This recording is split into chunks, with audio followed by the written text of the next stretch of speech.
It's very interesting that when you try to combine education and the fun factor of gameplay, that the industry's had such a hard time doing this. And I think it's because there hasn't been the right kind of collaboration between those two camps.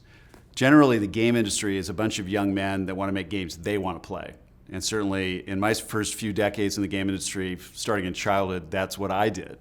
And that's where brands like EA Sports came from. I made those games because I wanted to play those games. Well, then you have the academic side that really knows about learning.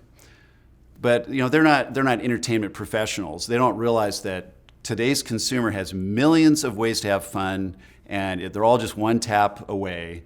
And people are going to switch off if something isn't completely enthralling.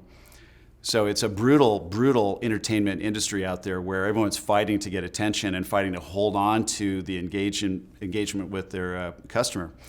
Really, really high bar in terms of standards in entertainment production.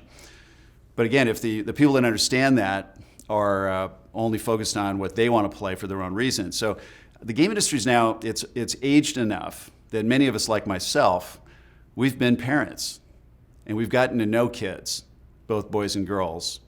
And we're starting to care about the fact that, we don't want all of the women of the world to think that games have no value.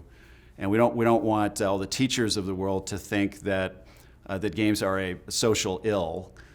When there's all this potential learning power, it's just that in order to unlock that learning power, you've got to basically follow 3 rules if you're going to make it work for everybody. First of all, the gameplay must be the foundation, because if the child is not engaged, you're done.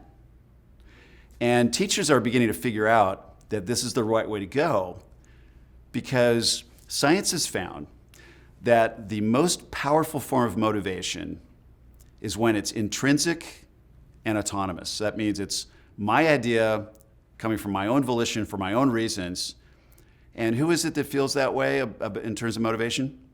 The gamer that's in their game. And also, learning requires paying attention. Well, where are the kids giving their attention right now? To their mobile device. So you really need to meet people where they're at. Start with that foundation of fun gameplay. But that's not enough. You then have to have real curriculum that the government cares about, because then the public will care about it. And then you have to have a legitimate method of assessing whether or not learning is taking place and whether or not behavior and learning is going to transfer into the real world. So that formula of 3 things is what matters. That's what would have credibility with parents and teachers. And the funny thing is, if you look at the history of the game industry, the first example that conformed with that, it appeared over 30 years ago. Typing tutors. They're fun little games. You're shooting down spaceships by typing correctly, and it's measuring your typing speed and accuracy. And then we went through 30 years where there wasn't another example that appeared that had those 3 ingredients. Wow.